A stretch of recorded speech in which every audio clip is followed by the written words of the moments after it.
Hello বন্ধুরা, গ্রামের রান্নায় পিয়ালির সঙ্গে সকলকে স্বাগত জানাচ্ছি। ক্যাপসিকামের দুর্দান্ত একটা রেসিপি তোমাদের সাথে শেয়ার করব। শীত যাওয়ার আগে অবশ্যই এইভাবে কিন্তু একবার করো, আর এইভাবে করলে রুটি পরোটা বা রুটির সাথে কিন্তু দারুণ লাগে। তাহলে কিভাবে করলাম চলো দেখে নেওয়া যাক। বন্ধুরা, এখানে 4টে আলু, একটা ক্যাপসিকাম, একটা টমেটো ও মটরশুঁটি নিয়েছি। তুমি আলু, টমেটো ও ক্যাপসিকামটা কেটে নেবো। এখানে আমি 4টে আলু নিয়েছি, তোমরা আলুটা কিন্তু কম বেশি করে নিয়ে নিতে পারো। এখানে একটা চপার নিয়ে নিলাম। প্রথমে আমি আলুর খোসাগুলো এইভাবে পরিষ্কার করে নেবো। দেখো এখানে নতুন আলু নিয়েছি, কিন্তু ছাড়ানোর কোনো ব্যাপার নেই, এইভাবে কিন্তু আলুটা পরিষ্কার করে নিতে পারবেন। বন্ধুরা, এখানে সবগুলো আলু পরিষ্কার করে নিয়েছি। এবার আলুগুলো এরকম লম্বা লম্বি করে কেটে নেব। দেখো সবকিছু কিন্তু একই রকম থাকলে দেখতেও খুব ভালো লাগবে। এবার খুব বেশি বড় বা খুব বেশি কিন্তু আমি মোটা কাটবো না, এইভাবে লম্বা লম্বি করে মাঝারি সাইজ করে কেটে নিয়েছি। এইভাবে সব কয়টা আলু কেটে নেব। আমরা সবসময় একরকম রান্না না করে একদিন কিন্তু একটু অন্যরকম করতে পারি, আর এইভাবে করলে কিন্তু দুর্দান্ত লাগবে। এই রান্নাটি তোমরা রুটি, পরোটা বা লুচি সব কিছুর সাথে কিন্তু দারুণ লাগে খেতে। আজকে রাত্রিবেলা আমি লুচি করবো, ভাবলাম এইটা করি। আর এটা করলে আমার বাড়ির সবাই খুব পছন্দ করে, এটা খেতে এতটা সুস্বাদু হয়। বন্ধুরা, এখানে আলুগুলো সব কাটা হয়ে গিয়েছে। এবার এই জায়গায় দেখো একটা বাটির মধ্যে আমি জল নিয়ে নিলাম। আলুটা অনেক সময় কেটে এমনি রাখলে কিন্তু আলুটা কালো হয়ে যায়, তাই এইভাবে আলুটা কেটে সাথে সাথে জলের মধ্যে আমি রেখে দেবো, তাহলে আলুটা কিন্তু কালো হবে না। আর আলুটা কালো হয়ে গেলে তখন খেতে কিন্তু ততটা ভালো লাগবে না বা দেখতেও ভালো লাগে না। এবার এইভাবে আলুটা আমি এক সাইডে রেখে দিলাম। এবার আমি ক্যাপসিকামটা কেটে নেবো। আমি এভাবে মাঝখান থেকে ক্যাপসিকামটা কেটে নিলাম। এবার দেখো ক্যাপসিকামের ভেতরে যে দানাটা আছে খুব সহজে কিন্তু তোমরা এইভাবে পরিষ্কার করে নিতে পারবে।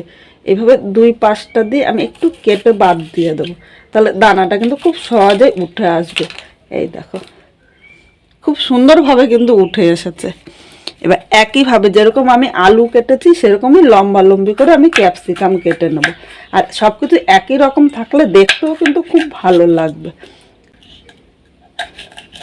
বন্ধুরা, এখানে সব ক্যাপসিকামগুলো কেটে নিয়েছি। দেখো একই রকমভাবে কাটলে কিন্তু দেখতেও খুব ভালো লাগে, এইভাবে লম্বা লম্বি করে কেটে নেবে। এবার এখানে একটা টমেটো নিয়েছি, টমেটোটা আমি 4 পিস করে নেবো। টমেটোটা কিন্তু খুব বেশি কাটতে হবে না। এবার ক্যাপসিকাম ও আলুটা পরিষ্কার জল দিয়ে আমি ধুয়ে নিয়ে আসবো। এবার আমি মশলাটা করে নেব। এখানে দেখো 2 টুকরো আদা নিয়েছি। আদাটা কিন্তু খুব বেশি লাগবে না। এর সাথে আমি 4টে লঙ্কা নিয়েছি, তোমরা ঝাল যেরকম খাবে সেই হিসাবে লঙ্কাটা নেবে।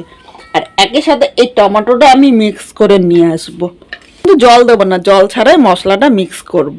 বন্ধুরা, এখানে মশলাটা মিক্স করে নিয়ে এসেছি। আর দেখো একদম মিহি করে কিন্তু এইভাবে পেস্ট করতে হবে। এবার মূল রান্নায় চলে আসলাম। কড়াইতে আমি 2 চামচ সর্ষের তেল নিয়ে নিলাম। এই রান্নাটি কিন্তু অবশ্যই সর্ষের তেল দিয়ে করবে, সাদা তেল দিয়ে কিন্তু ততটা ভালো লাগবে না। তেলটা প্রথমে গরম করে নেব। তেলটা গরম হয়ে গিয়েছে। এবার যে আলুগুলো আমি কেটে ধুয়ে রেখেছিলাম, প্রথমে আলুটা আমি নিয়ে নিলাম। এর মধ্যে সামান্য একটু লবণ দিলাম। এবার লবণটা আলুর সাথে নেড়েচেড়ে মিশিয়ে 3 থেকে 4 মিনিট লাল করে ভেজে নিতে হবে।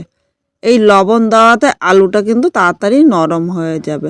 এখানে আলুটা নেড়েচেড়ে মিশিয়ে নিয়েছি। এবার ঢাকা দিয়ে মিডিয়াম আগুনে আলুটা ভাজবো, তাহলে খুব অল্প সময়ে কিন্তু আলুটা ভেজে নিতে পারবো। 4 মিনিট পর আবার ঢাকনিটা তুলে নিলাম। এখানে দেখো আলুটা কিন্তু হাফ ভাজা হয়ে গিয়েছে, মানে দেখো অনেকটাই নরম হয়ে গিয়েছে। আর এইভাবে ঢাকা দিয়ে রান্না করলে কিন্তু খুব অল্প সময় তোমরা রান্না করে নিতে পারবে। এবার এর মধ্যে আমি হলুদ নিয়ে নিলাম। হলুদটা নেড়ে চেড়ে মিশিয়ে নেব। আর খুব সাধারণভাবে আজকে রান্না করছি। আবারও ঢাকা দিয়ে 2 থেকে 3 মিনিট ভেজে নেব। 3 মিনিট পর ঢাকনিটা তুলেছি। এখানে দেখো আলুটা কিন্তু লাল করে ভাজা হয়েছে। আমি আর 1 মিনিট মিডিয়াম আগুনে আলুটা লাল করে ভাজবো। আলুটা লাল করে ভেজে নিয়েছি। এখন কিন্তু এর বেশি ভাজলে আর ভালো লাগবে না। এবার আলুগুলো আমি তুলে নিলাম। কড়াইতে অনেকটাই তেল আছে, তাই এখন আলাদা করে তেল দেব না। এবার এখানে যে ক্যাপসিকামগুলো আমি কেটে রেখেছিলাম, ক্যাপসিকামগুলো নিয়ে নিলাম। এর মধ্যে সামান্য একটু লবণ দিলাম। এর সাথে অল্প হলুদ নিয়েছি। এই লবণ দেওয়াতে ক্যাপসিকামটা তাড়াতাড়ি নরম হবে, আর হলুদ দেওয়াতে ক্যাপসিকাম ভাজার কালারটা কিন্তু সুন্দর হবে। হলুদ ও লবণটা এর সাথে নেড়েচেড়ে মিশিয়ে নিয়েছি। আর খুব বেশি লাল করে ভাজবো না, খুব বেশি লাল করে ভাজলে ক্যাপসিকামটা কিন্তু পরে খেতে ভালো লাগবে না।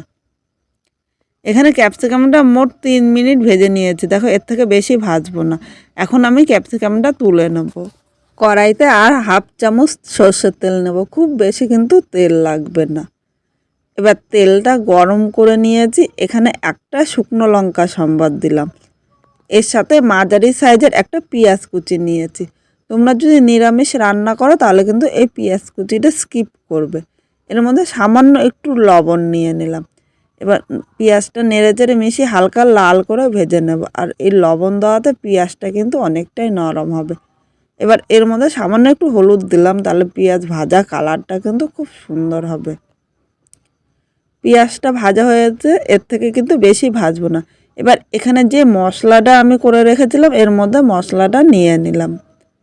বাটির গায়ে অনেকটাই মশলা লেগে আছে, তাই বাটিটা ধুয়ে মশলাগুলো নিয়ে নেব, মশলাটা কিন্তু নষ্ট করব না।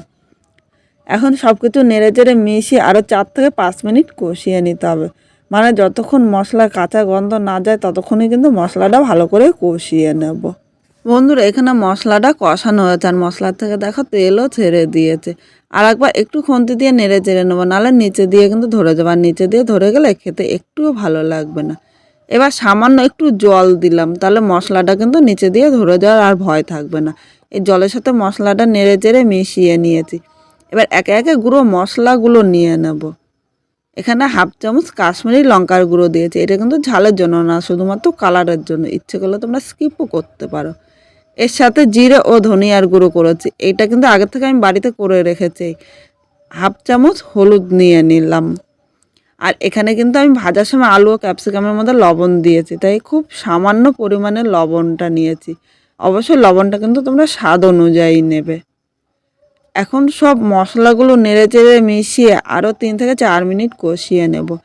এইভাবে অল্প অল্প করে মশলাগুলো কষালে মশলা কষানো যত সুন্দর হবে এই রান্নাটা কিন্তু খেতে ততটাই ভালো লাগবে।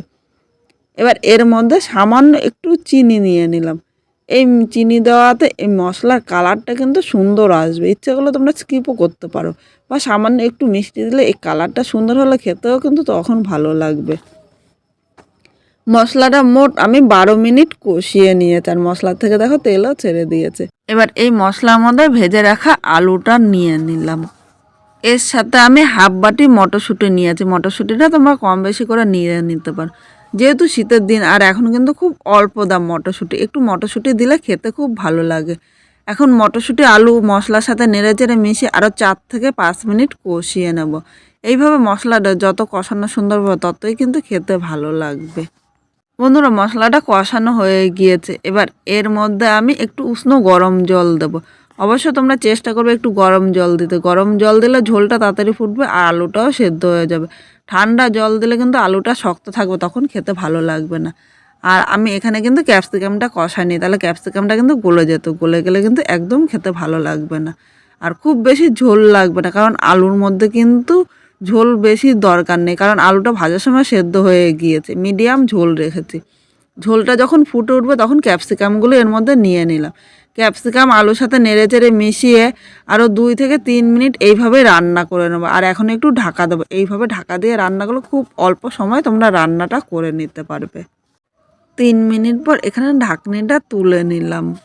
এবার একটু নেড়ে চেড়ে নেবো, তাহলে উপর ও নিচে সমানভাবে কিন্তু সব কিছু হবে। এখানে দেখো ক্যাপসিকাম ও আলু কিন্তু সেদ্ধ হয়ে গিয়েছে, আর খুব বেশি কিন্তু সেদ্ধ হতে হবে না, দুটোও কিন্তু খুব সুন্দরভাবে সেদ্ধ হয়েছে। আর 1 থেকে 1.5 মিনিট এইভাবে রান্না করে নেব। বন্ধুরা শীত যাওয়ার আগে এইভাবে অবশ্যই একবার রান্না করো। এটা এইভাবে রান্না করলে রুটি পরোটা বা লুচি সব কিছুর সাথে কিন্তু দারুণ লাগে খেতে। আর একটু গা মাখা করবো, কারণ ঝোল কিন্তু বেশি ভালো লাগে না। তোমরা যদি ঝোল পছন্দ করো তাহলে সামান্য একটু ঝোল রাখতে পারো। তাহলে আজকে আমার এই রেসিপিটা তোমাদের কীরকম লাগলো অবশ্য কমেন্ট করে জানাতে কিন্তু ভুলো না। নতুন কোনো বন্ধু আমার এই ভিডিওটি দেখতে আসলে ভালো লাগলে একটা লাইক শেয়ার ও কমেন্ট করো, আর সাবস্ক্রাইব করে পাশে থেকো, যাতে নতুন নতুন ভিডিও আপলোড করলে সবার আগে নোটিফিকেশন আপনার কাছে পৌঁছিয়ে যায়। এখানে দেখো রান্নাটা হয়ে গিয়েছে। এবার একটু ধনেপাতা ছড়িয়ে দিলাম। ধনেপাতাটা নেড়ে চেড়ে মিশিয়ে নিয়েছি। এখন কিন্তু আমি গ্যাসটা বন্ধ করে দিয়েছি, কারণ ধনেপাতা দিয়ে জাল দিলে ধনেপাতার গন্ধটা কিন্তু চলে যায়। এখন আমি 1 মিনিট ঢাকা দিয়ে স্ট্যান্ডিং টাইমে রেখে দেবো। 1 মিনিট পর নামিয়ে নিয়েছি। আজকে খুব সাধারণভাবে এই তরকারিটা করলাম। তোমাদের কিরকম লাগলো কমেন্ট করে জানাতে কিন্তু ভুলো না। আর তোমরা কোন জায়গা থেকে দেখছো অবশ্যই সেই জায়গাটির নাম বলো, যাতে পরের ভিডিওতে তোমাদের ধন্যবাদ জানাতে পারি। এইভাবে করলে কিন্তু একবার খেলে বারবার বলবে এইভাবেই করার জন্য। এটা খেতে এতটাই সুস্বাদু হয়। পুরো ভিডিও দেখার জন্য তোমাদের অসংখ্য ধন্যবাদ।